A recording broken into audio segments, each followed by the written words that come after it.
Narından uçup geldik. Жақсы, құдайға шүкір. İşleriniz жақсы mı? İşleri жақсы. Boş topun ısığı gene. Narında biraz salt var. Да?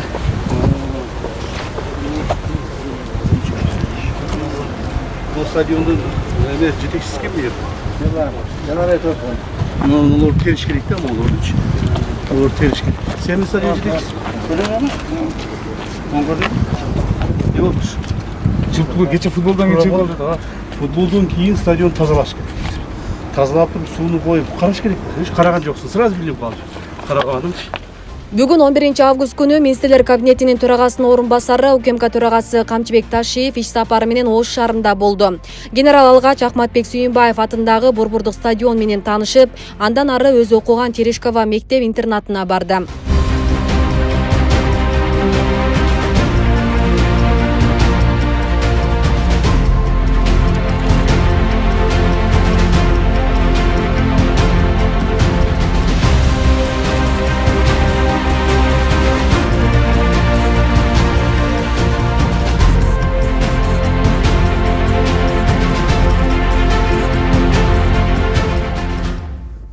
УКМК төрагасы Терешкова атындагы мектеп-интернатынын жаңыдан курулган окуу корпусун жана жатаканасын көрүп чыкты. Учурда мектеп-интернатынын курулушу толугу менен аяктап, жаңы окуу жылына даяр турушат. Мында окуучулар үчүн заман талабына ылайык бүт шарттар түзүлдү. Камчыбек Ташиев таанышуу учурунда мектеп-интернатты университетке теңеп куруучуларга ыраазычылыгын билдирди. Бул мектеп эки багытта өнүгүүсүндө да мурда азыр кандай болду? Ошо карайчы биринчи багыты бул социалдык аз камсыз болгон үйлөрдү жана баягы кыйналып жашаган адамдардын балдары окуган. Бул биринчи. Экинчиси жакшы окуган. Баягы отборный, самый лучший ученики по всей стране. Тандалып алып окутат эле да мурдачы. Балдар тандалып келет да. Ошону критерийден сакташ керек да. Мындай мектепти kuruş oңой эмес. Анан бул бир маалдарда бир курулат да, бир Доорнолдо бир курулатыган мектеп да бул. Ошон үчүн мектептин статусун түшүрүп жиберген. Макулбу? Мектептин статусу кадыр баркын түшүрүп жиберген. Анан кийин тааныш тамыр, агайыны, дос, жээн, тага болуп эле кирип кете бербешпин да. Ар бир баланы карап, ар бир баланы ар бир баланы текшерип киргизген да. Макулбу?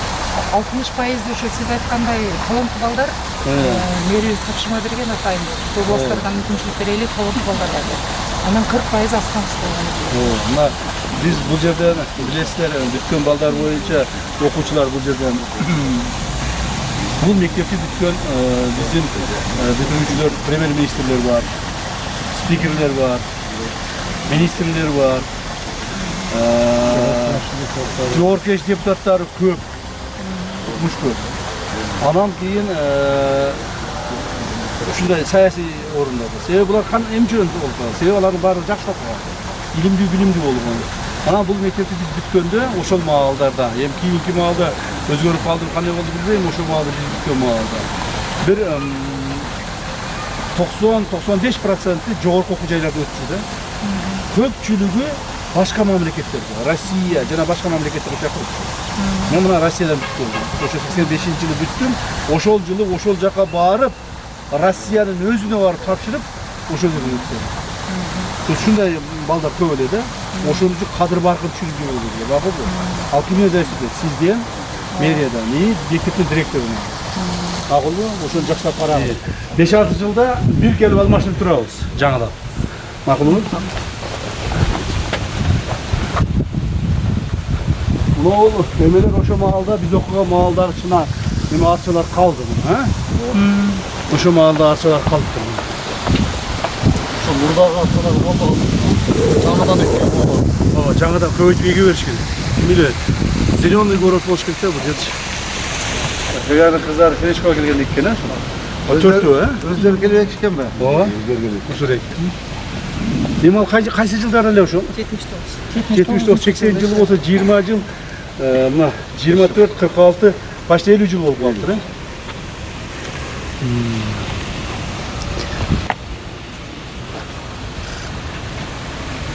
Сон.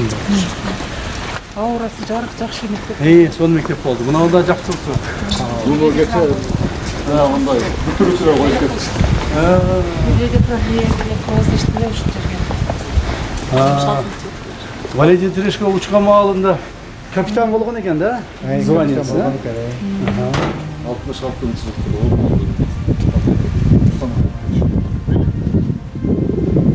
Мен бул космонавттын өмүр баяны, өмүр жолу менен уктасыңар да балдардын баары. Канча жашта болгондо экен учканда? Учканда 27 болуш керек. Жашта экен, бир нерсе эсимде эч кетпейт да. Ошондо ушу мектепке кирип туруп, оң жака бурулганда, могул жерде ушу полду. Биз окуган маалда могул пол эме болчу баягы. Буруп дере коюп. Паркет. Анан кийин ушу паркетти бизге тазалатат болчу. Мен эсимде бар, раматолог Зульфия эжекебиз, узун бойлуу, татнакай, сонун келбеттүү, жакшынакай эжекебиз эле да Зульфия эжеке.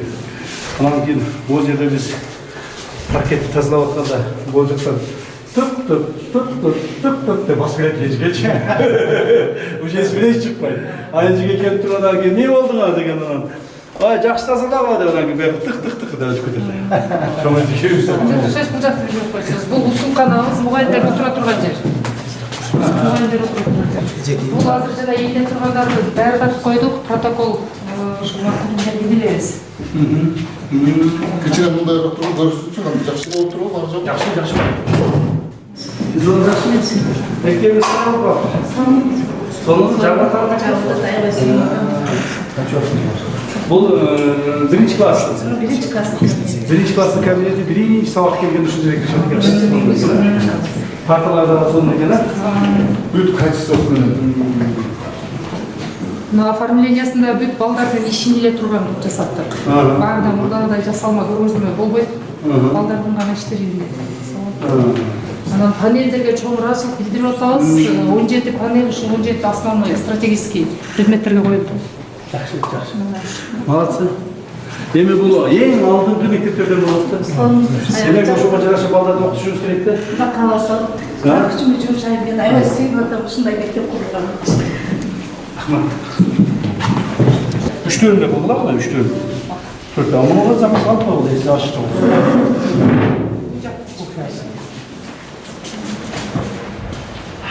Мен эсимде бар, биз окуган маалда спорт залыбыз аварийный ситуацияга келип калып, биз спорт зал жок окуганбыз.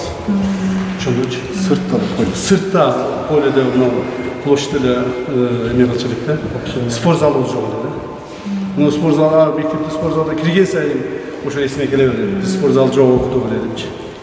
Сонун болуптур. Абардылар бардыгы бар экен. Партнерлер бар экен. Ну, я. Мужик.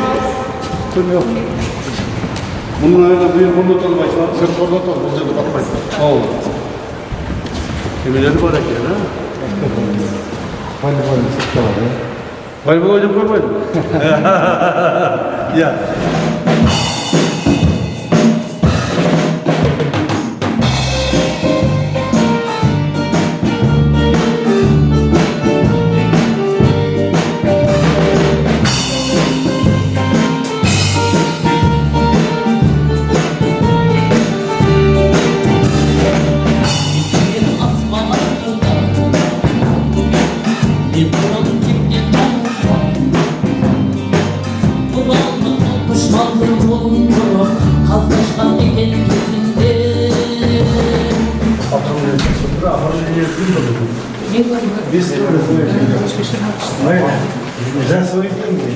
Ну, конечно. Мына жерде айсыздыкандар бар шексиз экен. Ушул көрсөтпөйдү.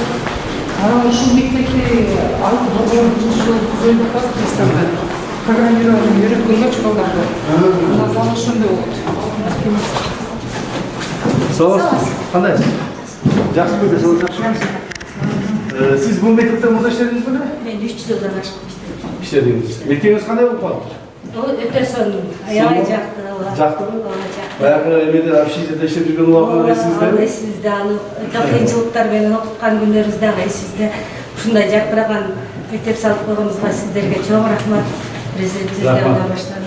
Урматтуу президентибиздин негизги тапшырмасы ушул болду да, ушул жерде биздин Ош облусунда, Ош жергесинде, Тегелек түштүк жергесинде бул жападан жалгыз ушундай чоң интернат да, мындай интернат жок. Ошондо президентибиз айтты, эч күчтү аябастан колдон келишинче эң бардык шарттар менен жасагыла депчи. Бир көрөйлүчү кандай шарттар менен жасай аласыңар деп. Бул мектеп үлгүлүү көрсөткөнгө мындай үлгүлүү мектеп болду да. Даже республикада балким жоктур мындай. Республикада мындай мектеп жок да. Жок. Бир эле мектеп бар да. Биздин эле. Кымбат маалыбы менен алып келдик. Тазаны алдыңызбы? Таза. Сиз экономить этип берет элеңиз. Чистая фирма, көрдүңүзбү? Давайте, разы.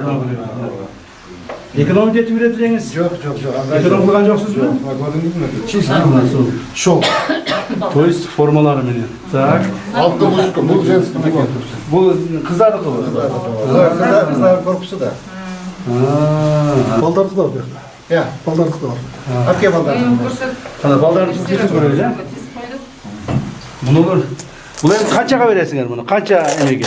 Бир сезонго, э? Бир сезонго бересиңер муну, э? По размерам. Бардыгы бирдей болуп кийинип алат. Биз деле ушул баарыбыз бирдей болуп кийинип алат элек да, баарыбыз бирдей болуп кийгенде бири-бирибизди тааныбай калат элек да. Көрдүңүзбү? Ода качественно алып келдик. Атайын качественно. Точно?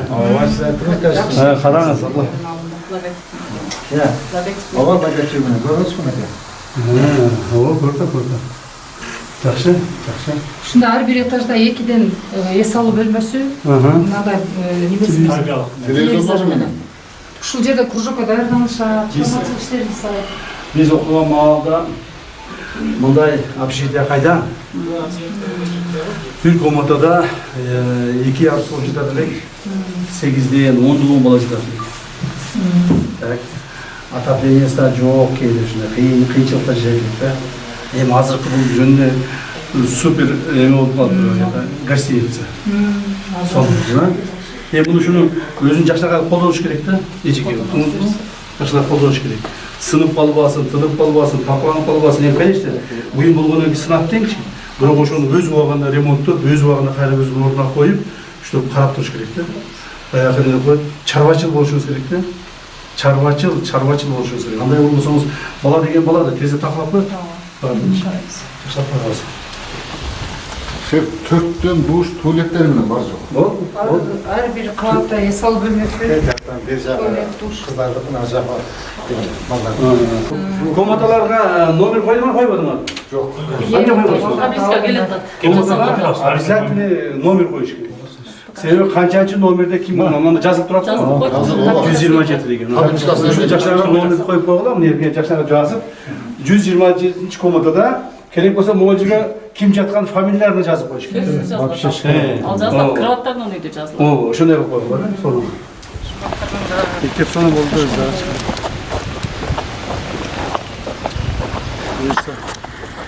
Ана могул жерге башка дарактарды тиккилечи, муну ёлка менен эле муну арча теге бербейчи.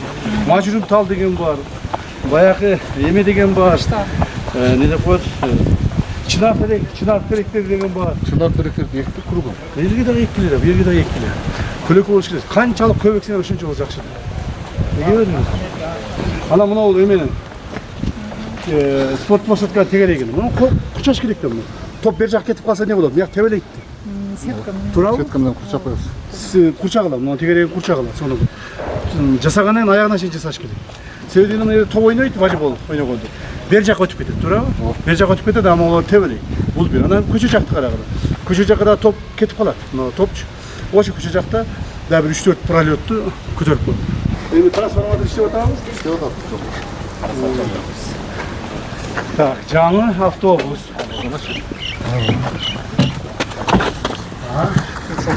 Бир класста алып барып алып, ойнотуп келе берет экенсиңер да? Симас. Болуп чыгып калды. Качкыла. Кардаш. Бир айлап Эмени Жок кой. Байланбай эле коелу. Убакыт өз жок. Дизелби? Дизель. Эмени Генерал андан ары Ош шаарындагы ички көчөлөрдүн оңдоп түзөө жана кеңейтүү иштери менен жеринен таанышты. Мына көп жерлерде мына стройкалар болуп атат го, мына мынакта да стройка болуп атат экен, бuyerda да болуп атат. Көп жерлерде ушу багдаракта бас тигип атабыз. Багдаракта бас тигип атабыз. Багдаракта көбүрөөк тигиш керек. Ар түрдүү мына Ошто эмне эксең өсөт. Мажурумтал бар, карагайлар бар, деген эме ёлкаларды леге бербегиле, ёлка деген эме ал эмеди? Арча. Арчаны леге бербейчи, эмне көлөкө боло турган. Көлөкө боло турган, анан кислород бөлүп чыгара турган, анан узак жашайт. Чынар терек, мажурумтал, ушундайлар көбүрөөк эгиш керек да. Анан бардыгы эле асфальт, бардыгы эле бетон, бардыгы эле үй болуп кетпестен ушулар болуш керек да, жашылдан. Полностью көчөнү баштан аяк жеп жүрөсүң. Туурабы? Жактары пол. Бул эми тротуарлары. Тротуарларды баштан Анда бүтүрөсүңөрбү? Угуп атасызбы? Нурларга токтоп, сиз угуп атасызбы? Мына ушуну контроль кылып алып алыңыз. Эгемендүүлүк күнүнө чейин жол толук менен бүтүш керек да. Мына тротуарлары, мына решеткалары, экинчи слой, үчүнчү слойунан бери басып сону красиво кылып жүрсүң. Туурабы? Эгерде эме болбосо, Бөкең мындан ким бар? Сабжан. Эме, мунун угуп атаса, жазып алыңыз мына сурокту. Эгерде ошол убагында эле бүтпөй турган болсо, убагында эле бүтпөй турган болсо, булар мага эме сигнал берет, а мен сизге сигнал берем. Бул Саидовга чөсүп полностью. Мен сигналым чатак билесиз, а? Мен сигнал чатак. Күлбөң сиз. Мен күлгөндөрдү жаман көрөм. Мен күлүп сүйлөп аткан жокмунбуз. Давайте серьезно иш кылабыз. Серьезно иш кылабыз. Макулбу? Жакшылап эртелеп бүтүргүлө, чачылып төгүлүп жатат дагы. Мына эгемендүүлүккө дагы мына болгону 20 күн убакыт калды. Силер дагы төгүлүп чачылып жатасызбы? Бүтүрүп, именно ошо күнгө такабастан 15 күн алдын бүтүрүп, жууп, тазалап, сону кылып коюп койбойсуңар. Именно ошо күнү такап отурбуз. Жакшы дебей атасыңар ушунда. Мен сурадым го сизден. Бир 5-6 көчө жакшы болбой атат, Эми аракет кылышты. Подрядчиктер алган көчөлөр ошо? Ооба, подрядчик алган. 8 көчөнү алышкан. 8 көчө алгансыздар, а? 8 көчөнүн канчасы бүттү? 8 көчө биринчи слой экөөсү бүттү. Эгемендүүлүккө канчасы бүттү? 6 биринчи, экинчи слой асфальт басылып. То есть 6 көчө толук бойдон бүттү. Биринчи слой, экинчи слой асфальт басылып бүтөт. Экинчи 2 көчөчү? 2 көчө 20 октябрга дейт. 20 октябрга. А кечирээк баштарсыз. Хорошо. Ошол 6 көчөнү эгемендүүлүккө чейин бүтүргүлөгүн да. Ошо 6 көчөнү көрсөтөбүз да. Сиз контролго алыңыз. Контролго алыңыз, мага маалымат берип турасыз. Качан бүтөт бул көчө? Бул көчө биринчи слой, экинчи слой асфальт. 20-сына Лоток тротуарларды жетишпей калат. Алар качан бүтөт? Алар да ошол иштеген адам жок. сентябрь жок, техникаларды алдырдык азыр. Жок, техникалар алдырган, лотокты техника кылбайт, лотокты адамдар кылат. Кана эч ким жок иштеп. Жок, адам. Конечно, мынтип отурсаңар силер бүтпөйсүңөр. Иштеп аткан адамды көрбөй атам да, карасаңыз. Кана адам? Жок, иштеп аткан адамдарды бүт алдырдык азыр жутуп. Жок, меникине деп алдырып койдум. Техника сиздиге. Наоборот, меникине деп иштетип койбойсуңар. Алдыртканбыз. Иштетип койбойсуңар. Так, көчөнүн узундугу канча? 1 километр, 50 метр. Муну эмеден башталат? Кооперативден баштап Тибирязевага чейин. Тияка чейин. О, жагын жасай эле экенсиңер, Ошо жерде үйлөр бар боюнча алдык да, ошол жерде жол жок болчу. Катап үйлөр боюнча алып, эң бүтүп келет. Ар жактан жагым жол салынды. Бул көчө качан? Бул көчө 20-слой, биринчи слой, экинчи слой асфальт. Экинчи асфальттын баасы разметкасы чызабыз, Да, разметкасын чызып, проезд беребиз. Ошондо договаривали 20 То есть эгемендүүлүк күнүнө чейин муну көчө толук тапшырып.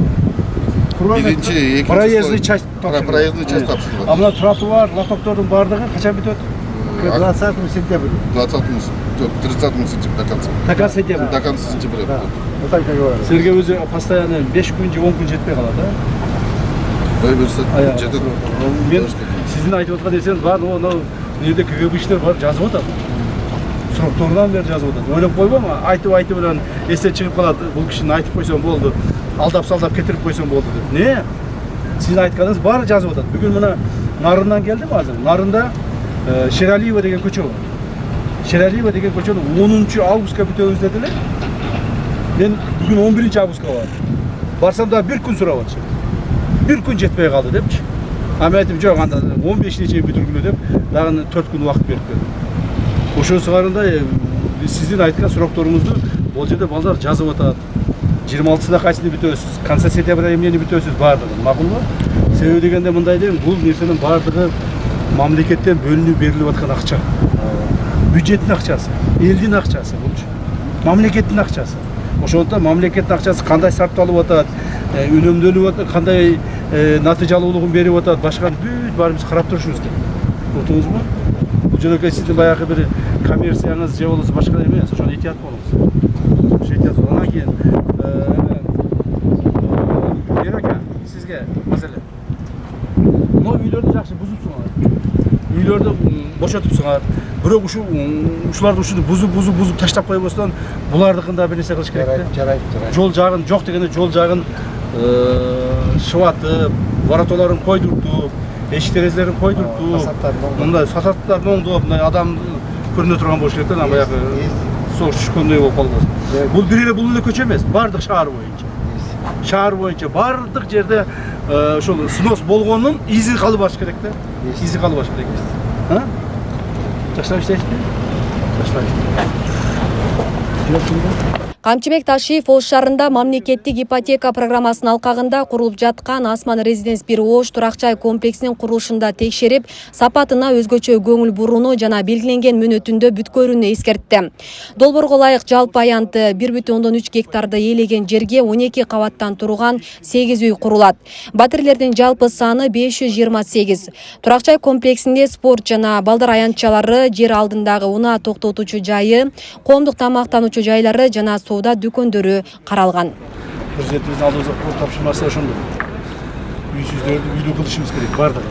Үйүм жок, менин квартирам жок, талаада жашап атам деген адам болбош керек. Эми болушу мүмкүн, бирок азайтыш керек.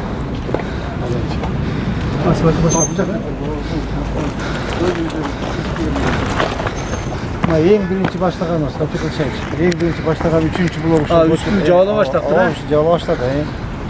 Канча этаж ошондо? 12 этаж. 12 этаж. Терезелери коюлуп атат, этаждан ташты жармаштырышат. Шаар боюнча 6,5 миң болсо, 6,5 миң квартира. 10 миң квартира жетиш керек. План 5 миң. Азыр 4 локацияда, да? Так, ушул мына биринчи башталган үй ушул да. Биринчи башталган үй. Ушуларды качан тапшырасыңар? 25-чи, былтыр 25-чи үйдө капса салганбыз. Кудай кааласа, ушу эмки жылы эрте жазда десек турасыз. Мына эмки жылы июндарга барат экенсиз. Ошондо толук 2 жыл курган болот экенсиз. Толук 2 жыл. 2 жылда бүткөн болот. Ну, хорошо. 2 жылда бүтсө да нормально.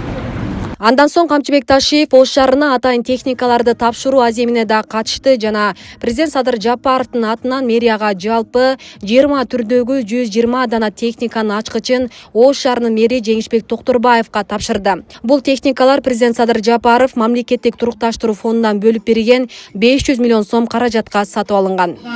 Айтылуу биздин ажообуз Алла Таалам колдосун, акыркы мына учурда өркүндөп жаткан жашообуз, эл үчүн кызмат кыла алган, эринбей алга жыл алган, эгемендүү өлкөгө керекпи жанын суна алган, тартуу кылып бере алган, эл менен кошо дем алган, ажообузга рахмат. Бүгүнкү Ошко кылган иш айталы чың ырастап, тарых бетин карасаң, бир да мындай болбоптур. Биринчи жолу мындай карачып площадка бүт баары техникалар сонундай толтуруп жаткан учуру, болбогонду тарыхта болтуруп жаткан учуру, байлыкты бакыт дебеймин, эл үчүн кызмат кылган чоң бакыт деп айтам ошону. Андай болсо келгиле, ажообузга рахмат ала канча бергиле.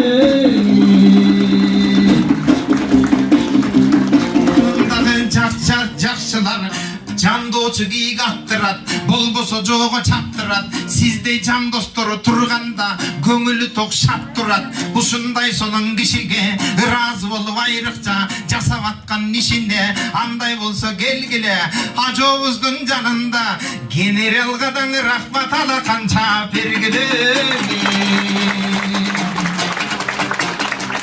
урматтуу жергиликтүү бийлик органдарынын жетекчилери жана кызматкерлери. Мына бүгүн биз Ошто жакшы маанайда, жакшы шарапатта ушундай сонун иш-чарада жолугушуп отурабыз сиздер менен. Бул биздин урматтуу президентибиз Садыр Кожоевич Жапаровдун бүгүнкү күндөгү жүргүзүп аткан саясатынын кайсы бир деңгээлдеги жемиштеринин бири деп айтсам болот. Себеби өзүңүздөр жакшы билесиздер, Ош шаарында, Ош жергесинде, айрыкча Ош шаарында ушул шаарыбыздын акыбалы кандай болуп калды эле, шаарыбыз ушундай эскирип, каралбай, түнөрүп, ушунчалык бир бозоруп калган шаар болуп калды эле.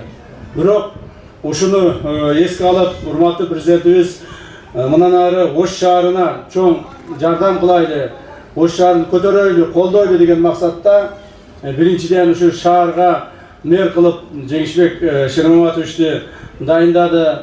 Экинчиден ошол дайындаган күндө эле айткан болчу. Ош шаарына, шаардык ушул чарбасына иштете турган техникаларды толук бойдон алып бересиң деп мага тапшырма берген. Ошонун негизинде биз Жеңишбек Шермаматович дайындалган күнүн эртеси эле ушул жумушту баштадык эле. Мына бүгүн баары келип турат. 500 миллион сом акча президенттин турукташтыруу фондунан бөлүнүп берилген. Ошонун негизинде ушул техникалар келди. Эми мындан ары ушул техникалардын баардыгы Ош шаарынын ичиндеги баардык чарбачылык жумуштардын баарын аткарууга мүмкүнчүлүгү бар. Жана башында биздин акыныбыз Ыдырыс энибиз айтып өткөндөй, мурун кийин ушул Ош шаарында бир иштетилейин десең, же техникасы жок, же бир колго илээрлик бир башка эмеси жок. Мына муниципалдык жанагы тазалык ишканасынын техникаларын көрүп жүрөсүздөр. Бардык эски, түтөгөн, такаланган, сайыз малынан бери колдонулган ушундай техникаларда жүрүп калдык эле. Эми алардын бардыгын Жеңишбек жок кылсаңыз керек, аларды алып жок кылгыладагы мына жаңы техникалар менен кызматташкан. Мындан ары Ош шаарында мындан да көбүрөөк тартип болот. Мындан да көбүрөөк чарбачылык жумуштар аткарылат. Урматтуу эл журт, өзүңүздөр жакшы билесиздер. Муну жанагы жасаган жумуштарды көз боемочулук менен, же бирөөнү алдап коюу менен, эптеп убактылуу гана жасап өтүш эмес, чындап гана жөнөкөй адамдарга, карапайым эл журттун турмушун өзгөртө турган, карапайым эл журттун кайсы бир деңгээлде ошолордун бир рахматын ала турган жумуштар жасагыла деп президентибиз тапшырманы берип отурат. Мен азыр мына эртең менен Бишкекте болдум, андан кийин Нарынга учуп кеттим эле, Нарындан келдим бул жерге. Так, азыр кайрадан учуп кетемин. То есть бул эмне деген маселе? Бул деген бардык мамлекет кызматкерлер тынбай иштешибиз керек.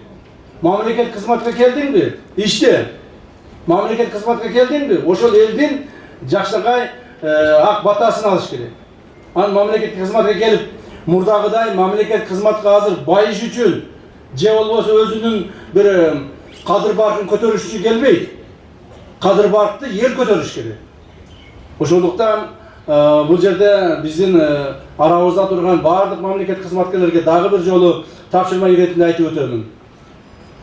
Кылган жумушуңардын бардыгында элдин ыраазычылыгы болуш керек.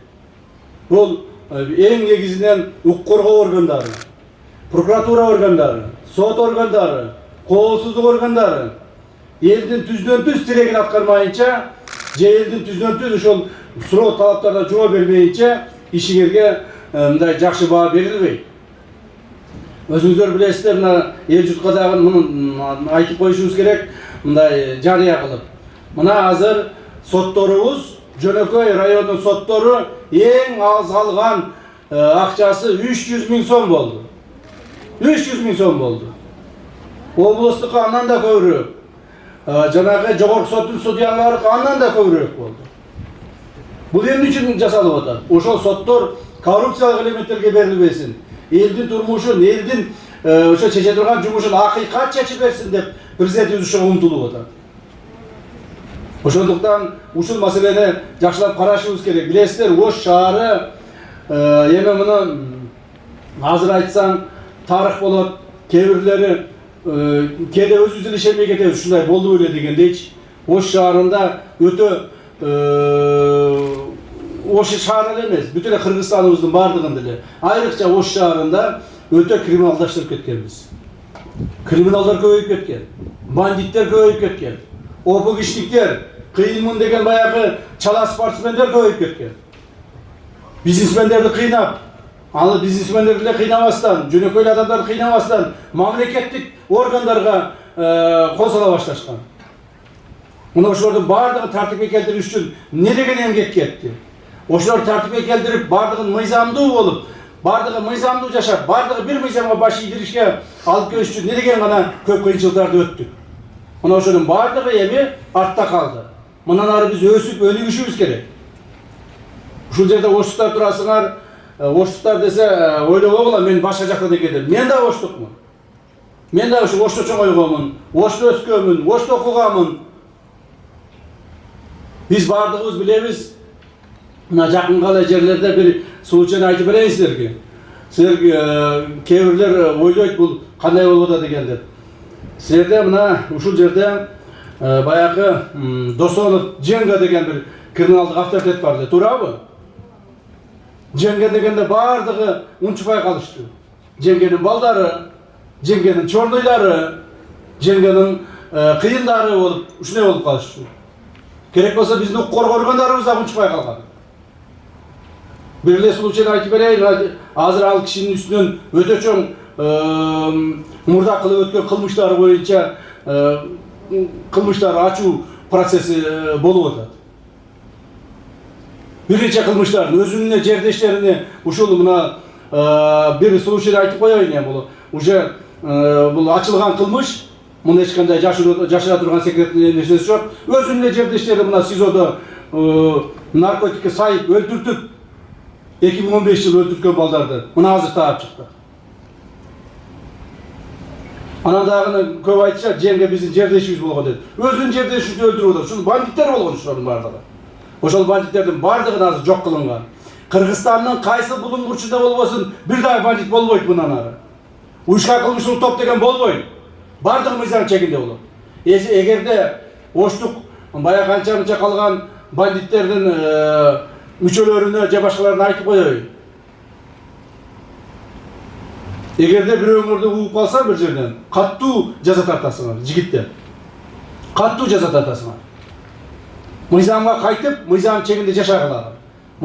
Башында биз ушу бандиттерди жок кылабыз десек, баары күлгөн. Мен үстүмөн күлүшкөн. Койча колуңан эмне келет сен депчи.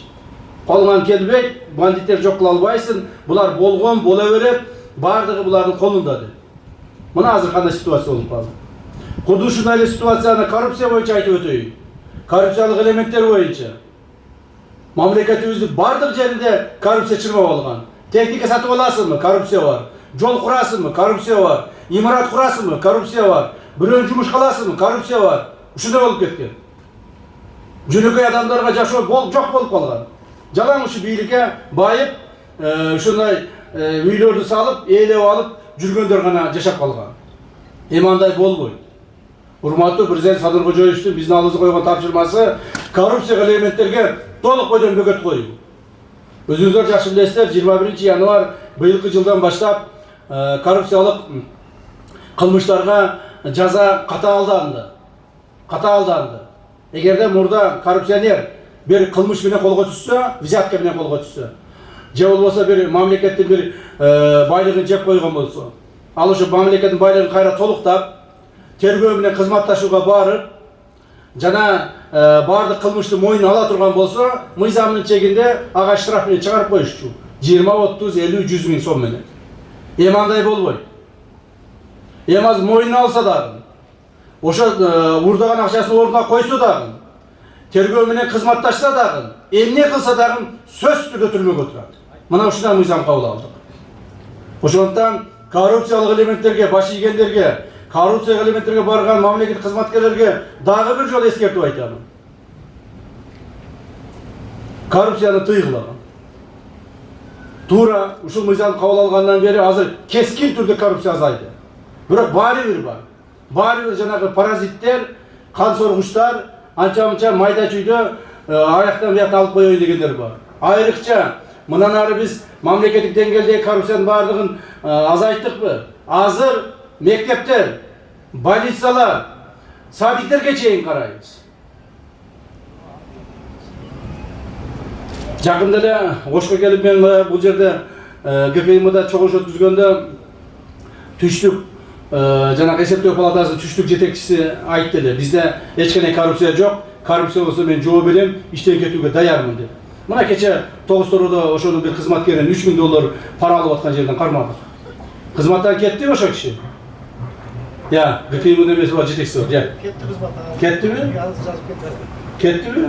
Ну вот, мына сөзүнө жооп берсин. Кызматтан кетти. Дагы башкаларга да айтамын. Коррупциялык элементтер болсо, жетекчилер жооп бересиңер. Жооп бересиңер. Мэрияда коррупция болсо, Жеңиш Бекшерматов жооп берет. Губернатор жооп берет өзүнүн аппаратында коррупция болсо. Акимдер жооп берет, айыл өкмөттөр жооп берет. Таза иштегиле. Ким мамлекетке таза иштеймин, мамлекет үчүн жанымды беремин, мамлекет үчүн кыйналсам дагы мен кайылмын, бирок иштеп берем деген адам болсо, ошол адамдар кызмат кылат. А башкача ойлогон адамдардын баардыгын биз тазалайбыз.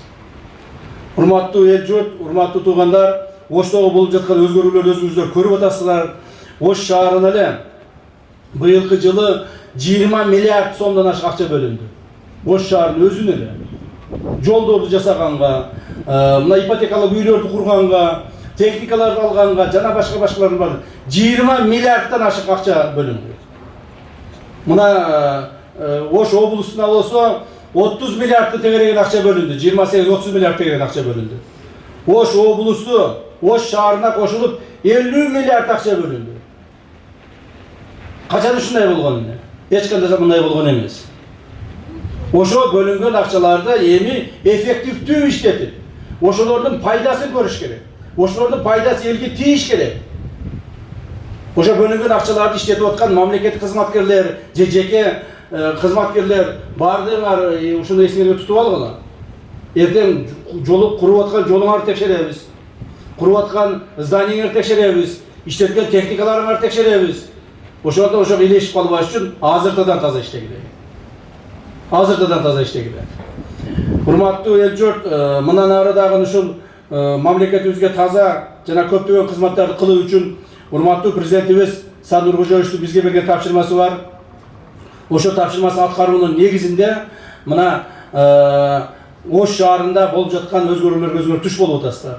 Шаарыбыздын мэри Кудайга шүгүр жакшы мэр келип калган экен, жакшы мэр чыгып калган экен. Муну биз үлгү кылып айтышыбыз керек. Жакшыны жакшы деп айтпаса качан айтабыз? Мына ушул кишиден үлгү алып бардык жерлерде иштеп атышат. Бирок мына республикадагы бардык район шаарларда, жерлерде адамдардын үйлөрүн снос кылып бузуп атышпайбы? Ушул боюнча айтып коеюн. Урматтуу жетекчилер, адамдын үйүн бузаардын алдында сөзсүз ал адам менен сүйлөшкүлөр. Ал дагы адам кайсыл бир эмгек менен, кайсыл бир өзүнүн күчү менен, ою менен ошол үйдү салган эле. Эми аны барып туруп эле унчукпай барып туруп сүрүп таштабастан ал адам менен сүйлөшүп, ал адамга башка жерден үй берип, жер берип, жардам берип, мамлекетке керек экендигин түшүндүрүп, андан кийин гана ошо үйлөрүн бузганга аракет кылгылаган.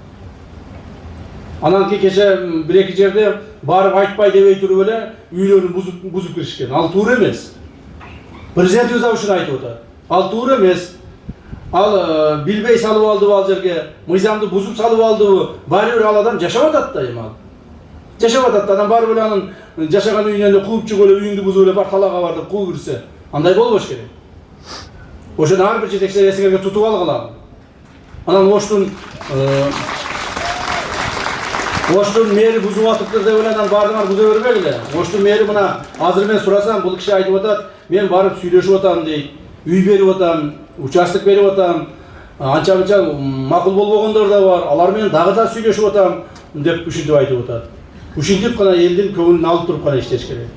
Баарыңыздарга рахмат, ыраазычылыгын билдиремин. Мындан ары дагы Ошубуз өнүгүп өсө берсин. Рахмат баарыңыздарга. Мына Ош шаарына мына 2 килограмм күрүч тапшырып атат. 2 килограмм. Мына ушул жакшылап иштетип алгыла эми.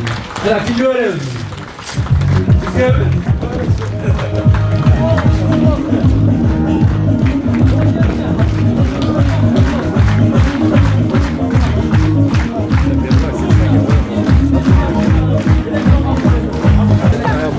ekskavatorlar türlerini alıp geldi. 215'lik, 150, 140. Var mı? Sizlerde var mı lan burada? Yok mu şurada? Çok vardı yok oldu. Canı var, Maslova geldi var. Maslova geldi. Vardı Masla. Sen şuna teknik bir aytçı ne var? Karma böyle öyle gerek. Ya. Arar kamşaklaşa, bu degen teknikalar Sani firma teknikalar. Jaragında faydalanamaz. Самый дорогой, самый kımbat teknikalar. Şu biz zavodun özünden bar alıp geldik. Zavodun özünden bar alıp geldik. Şu bir ekskavator kança turadi ekan? Mına bir Eng çoğu 120 bin dolar. 120 bin dolar. Bir ölçü. Bir ölçü. Assalomu alaykum. Qandaysiz? Yaxshimi? Desangiz yaxshimi? Ayday olasizmi? Ha. İşlagansizmi? Bilasizmi? Endi bu texnikalarning bardığın bunday ne deb qo'yadi? Berkerak sizlar. Sizlar shofirsizmi? Bu texnikalarning bardığın bunday ehtiyot foydalanish kerak-da. Vurup soğup kalkalabıda taşlavasdan bunu memleket verdi deb aytish. Özgürdün mashinangizda minishingizda. Mashinangiz bormi o'zingizda? Ne mashinangiz bor? Ha? O'sha fitni minganday qilib bering. Ma'qulmi? Jaxshinaqa. Bunlar barda ekskavator var, türleri var. Ha. Tek barda Kişilik elleri de var. o kişilik eller de var. Bardığı sayın. Kımbat pahalı, bardığı çıkırma zavoddan geldi. Bu çoğu 120 bin dolar turadi. Kişilik kança turadi? Gete bu kaçıdan ne? 60 bin dolar. 60 bin dolar. Sen 60 bin dolar köpeğin bu. Var mı diye? Var. Çoğu var işte. Var işte. Vardı bunlar. Sizlerden koşu bardınlar mı? Hayır, var. Karadınlar mı? Tek alıngan teknikaların effektifliğini qarang. Ma'qulmi? Bahaсын qarag'ila, sapatın qarag'ila, işte bu keyin söz bo'lib o'tirgan bo'lsin. Ma'qulmi? O'sha bar tekshirib chiqadi. O'sha mesela çoğu var kerak. Çoğu barib kelishdimi? Yaxshi, o'shani o'sha bir ish qilgan o'shalar qo'shib olsa. Mana bu trottoarda trottoar yürür turgan. Hazır turgan. Bunday texnikalar yo'q a? Yok. Bak bu ömür bolgan emas bu teknikalar. Ömür bolgan.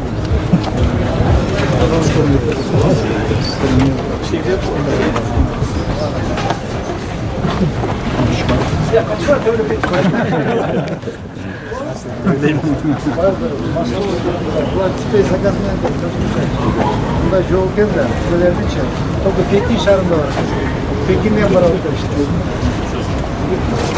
Kıra var. Allah. Öpün dur. Gelin. Haydi. Yes. Yeter olmuş. Yok, koştum da bol kaçırmış. Bu işi burası ben de biliyorum. Tamam. Ya va. Zirveye de bunumuz. Buna güçlü bir ot koy. Buna güçlü mü buna? Açtı. Elektromobil emas mi? Elektromobil. Aa, elektromobil saldı. Ün çıkmaydı tamam. Ün çıkmaydı. Aa, Jirdi bu. Hazır mısınız? Çocuğu koydu masanın. Tak. Bir tarafa sağ tarafa Tak, yaxşı ekan. Bunu siz minishni bilasizmi? Emiriniz. An bar var bilirsen sözüm var. Mağşov aydaştı bilmeyeceğim. Ehtiyat olur mu? Atla tuz olur da.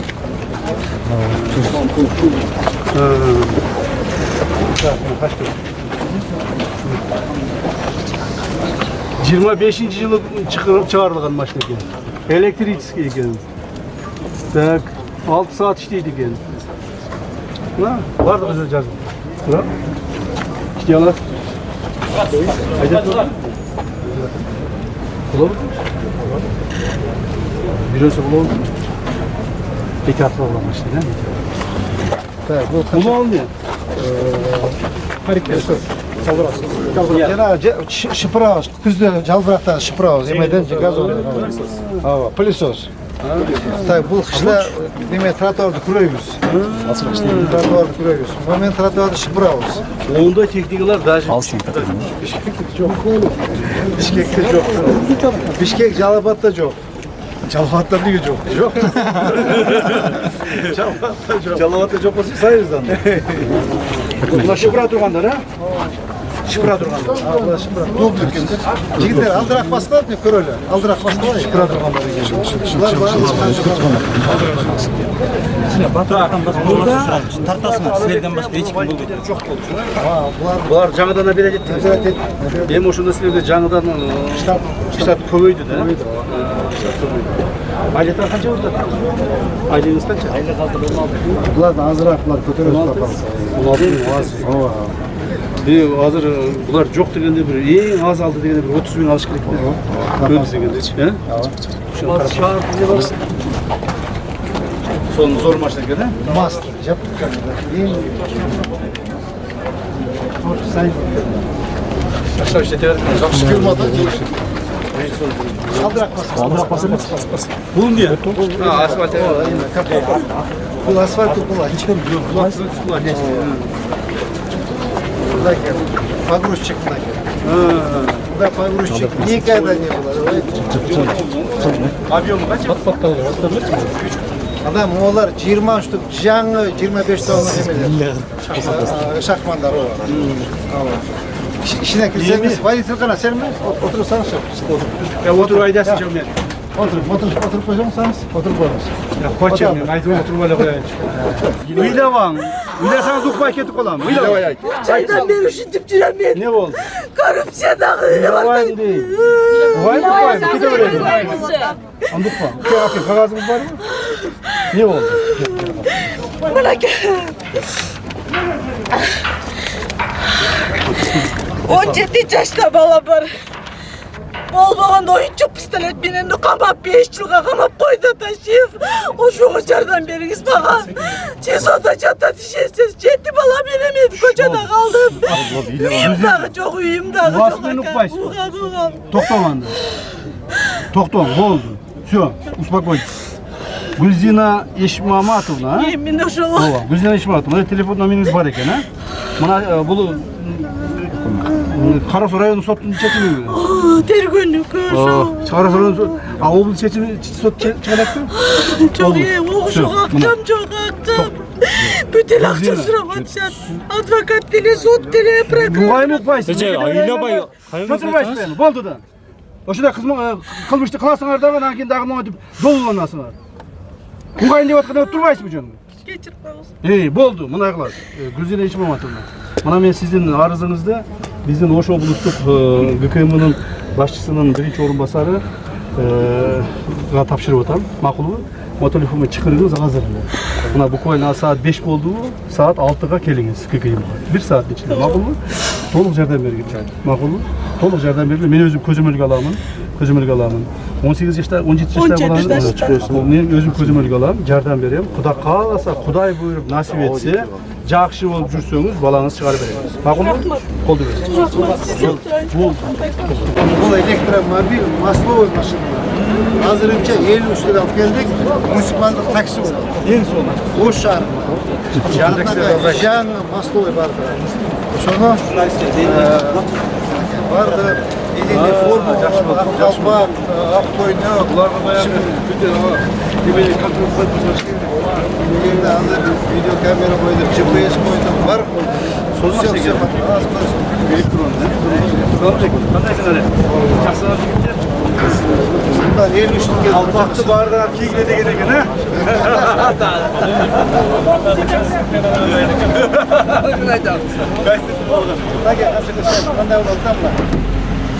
Құдай қаласа, қандай күрсәш, ұшындан барлығы жақшы болшыдай болса, санын 200-ге жеткенеміз Ош шаарында.